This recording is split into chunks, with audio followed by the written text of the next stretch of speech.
తెలుసు. మీటింగ్లకు అప్పట్లేదని చెప్పి అందరు ప్లాస్టిక్ బాటిల్ ఇస్తుంది. అసలు నీళ్లు కొనుక్కునే పరిస్థితి, బాటిల్ కొనుక్కునే పరిస్థితి ఎందుకు వస్తుంది? గాంధీ గ్లోబల్ ఫ్యామిలీ ఈ అక్టోబర్ 2 నుంచి నెక్స్ట్ అక్టోబర్ 2 వరకు ప్రతి పాఠశాలలో వ్యవసాయ రంగ రాష్ట్ర కన్వీనర్ శ్రీమతి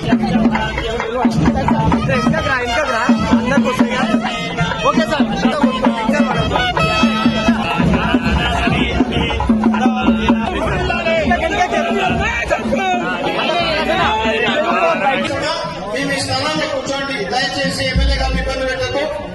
మన లీడర్ మనం ఎవరిని ఇబ్బంది పెట్టదు. ఎవరు కూడా వారిని ఇబ్బంది పెట్టదు.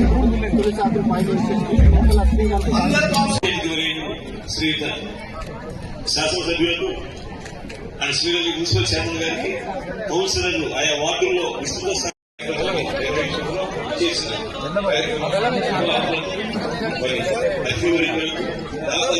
నేతలకు శ్రోతలు అందరికీ కూడా గాంధీ భావజాలకు ఒక నమ్మకంతో, ఒక విశ్వాసంతో ఆ చిన్నారులందరూ కూడా తయారు చేసి ఉదయాన్ని పంపించారు. వారికి కూడా శిరస్సు నేతలు శ్రీనివాస రెడ్డి గారు, గోవర్ధన్ రెడ్డి గారు, దామోదర్ రెడ్డి గారు,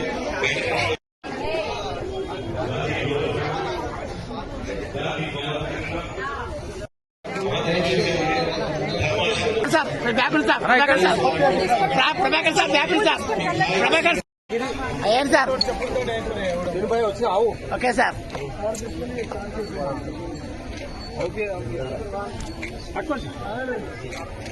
రాదు సార్. ఏంటి సార్?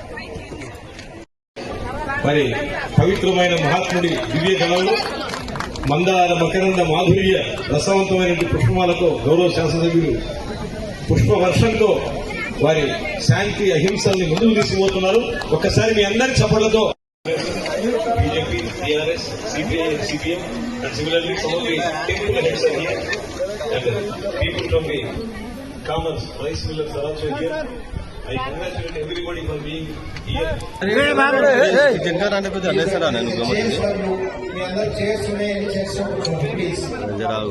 ముందే పెడతావు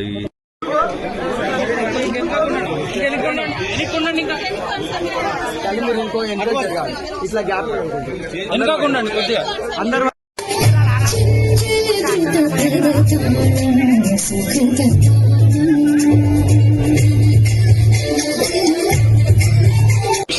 ఈ ప్రాంత అభివృద్ధికి ఆధారంగా కృషి చేస్తున్న నేత రాజు గారు మీ అందరికీ సపోర్ట్ల తీసుకున్న ఈ సభ సవినయంగా మరి స్వీకరించవలసిగా కోరుతున్నాం.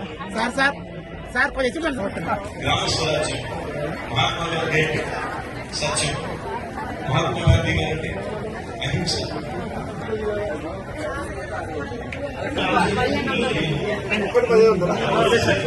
నిజంగా గాంధీ గారి పేరు మీద ముఖ్యంగా ఇక్కడ మొత్తం అన్నిటికన్నా అట్రాక్షన్ అంటే ఆ విగ్రహాలు. ఒక్కటే చోట 600 విగ్రహాలు ఇట్లా నెలకొల్పడం అయితే నేను కూడా మొట్టమొదటిసారి చూస్తున్నా. మీ అందరినీ కూడా నేను అప్రిషియేట్ చేస్తున్నాను. నిజంగా ఇది ఒక మంచి కార్యక్రమం. ఇదైతే ట్రెడిషనల్ గేమ్, మన భారతీయ గేమ్, కానీ చాలా బాగా చేసింది. మన పిల్లలకు నిజంగా హ్యాండ్స్ ఆఫ్, చాలా బాగా చేసింది. తినే ఆహారం ఇంటేక్ ఏదైనా మనం ప్యూర్ గా చూసుకుంటే డెఫినెట్ గా 90% హెల్త్ ప్రాబ్లమ్స్ రావు. మునుగోడు నియోజకవర్గం పేరు ప్రపంచవ్యాప్తంగా, ముఖ్యంగా ప్రధానమంత్రి మోడీ నోట్లకి కూడా వచ్చింది మునుగోడు అని చెప్పేసి. ఏది ఏమైనా మనం చేసిన పోరాటం, త్యాగం ఊరికే ఏం పోలేదు. ఈ ప్రాంత అభివృద్ధికి, ఈ ప్రాంత ప్రజలకు మేలు జరిగింది నా రాజీనామాతో. నాకు పదవి పోయిండొచ్చు 1.5 year, 18 నెలలు నేను ఎమ్మెల్యేగా లేనంత మాత్రం నాకేం పోలే. మళ్ళా పదవి వచ్చింది. అందుకనే పదవుల కోసం, డబ్బుల కోసం పాకులాడాల్సిన అవసరం లేదు. నీ ఆలోచన విధానం మంచిగుండి నువ్వు ప్రజల కోసం నిజాయితీగా పనిచేస్తే ఆ పదవులు నీ వెనకాల వస్తూనే ఉంటాయి. నువ్వు వాటి వెనకాల పోవాల్సిన అవసరం లేదు. డబ్బుల కోసం, పదవుల కోసం అవి ఆటోమేటిక్ వస్తాయి. ఏ విధంగా ఈ సమస్యల్ని మనం తీర్చాలి, ఈ నియోజకవర్గ ప్రజలకు కష్టాలు పోవాలి, ఈ ప్రాంతంలో ఉన్న పేదవాళ్ళకు ప్రభుత్వం సంక్షేమ పథకాలతో పాటు ఈ అభివృద్ధిని ఏ విధంగా మనం చేయాలని ఒక ఏకైక లక్ష్యంతో నేను ముందు పోతున్నా. నాకు ఈ రాజకీయాలు కనబడతలు, రాజకీయాలు అర్థమైతలు. మనకే అవకాశం వచ్చినా సరే ఈ ప్రభుత్వం తరఫు నుంచి వీలైనంత వరకు నిధులు తీసుకొచ్చి ఈ మునుగోడు నియోజకవర్గాన్ని అభివృద్ధి చేయాలని ఒకటే కనబడుతుంది. అర్జునుడికి చేప కన్ను ఏదైతే ఒక్కటే ఆలోచనతో ఫోకస్ తో తను కొడతాడో అదే విధంగా నాకు మునుగోడు నియోజక ప్రజల యొక్క అభివృద్ధి ఒక్కటే నాకు లక్ష్యం కనబడుతుంది. అదే టార్గెట్ తో పనిచేస్తుంది. మళ్ళీ పార్టీ మారి ఎల్బీ నగర్కి వెళ్ళి పోటీ చేస్తే మంత్రి పదవి ఇస్తామన్నారు హైదరాబాద్ కోటలో. నాకు మంత్రి పదవి ముఖ్యం కాదు, నా మునుగోడు ప్రజలే ముఖ్యం. మీరు ఏది ఇచ్చినా ఏది చెప్పినా మళ్ళీ మునుగోడు నుంచే చేస్తా అని చెప్పి మళ్ళీ మునుగోడు నుంచే చేస్తా అని చెప్పి మంత్రి రావాలనుకుంటే నేను ఎల్బీ నగర్ చేస్తే గెలిచి మంత్రి అయ్యేటువంటి సంవత్సరం కింద. అది కాదు ఇంపార్టెంట్. ప్రజలతో అనుబంధం ఏర్పడ్డది, వాళ్ళకి ఎంతో నమ్మకం ఏర్పడ్డది. నాకు గతంలో కూడా 2018లో అధినేత మహారథులు కాంగ్రెస్ పార్టీ నుంచి ఓడిపోతే కూడా మునుగోడు గడ్డ ప్రజలు తను గెలిపించింది. వాళ్ళకి ఇచ్చిన హామీలు నెరవేర్చలేదు, ఆనాటి ప్రభుత్వం లేదు.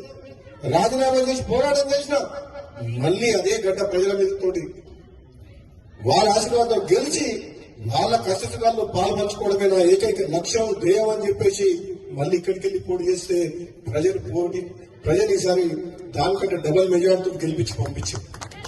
అందుకనే వాళ్ళ రుణం తీసుకోవాలంటే ఎన్ని గంటలు పనిచేసినా ఎంత పనిచేసినా తక్కువే. అందుకనే సోదరులారా, నేను మీ అందరికి కూడా నేను రిక్వెస్ట్ చేస్తున్నా, పిలుపునిస్తున్నా. మీరందరూ కూడా మీ ప్రాంతాన్ని ప్రజల కష్టాల్ని మీ స్థాయిలో మీరు తీర్చడమే కాక ఏ కష్టం ఉన్నా, ఏ ఆపద ఉన్నా, ఏ బాధ ఉన్నా, ఏ అభివృద్ధి కార్యక్రమమైనా నా దృష్టికి తీసుకురాండి.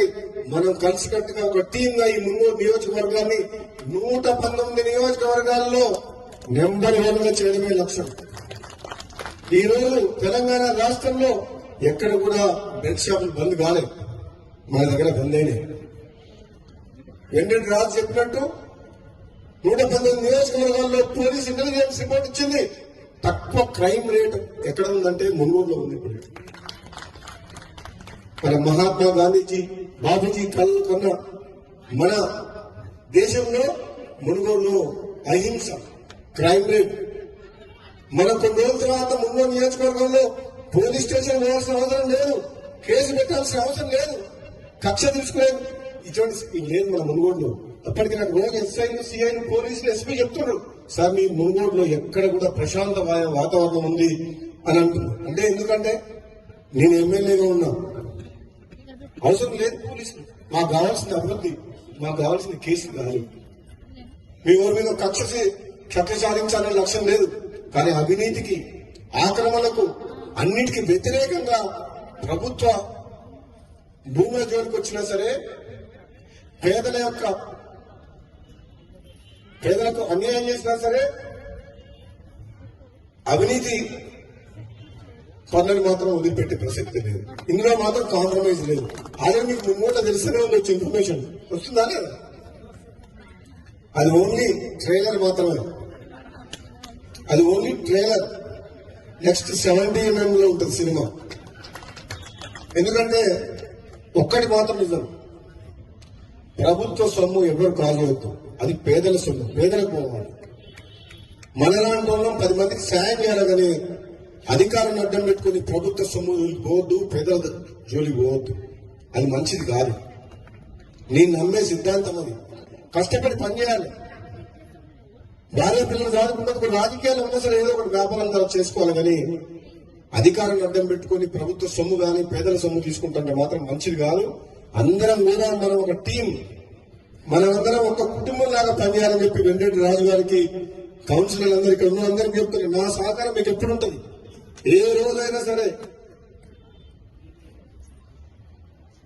మీ అందరికీ కూడా నా సహకారం ఉంటుంది. ఇంతసేపు ఓపికతో కూర్చున్నందుకు మీ అందరికీ కూడా ధన్యవాదాలు తెలియజేస్తూ ముగిస్తున్నాను. Thank you.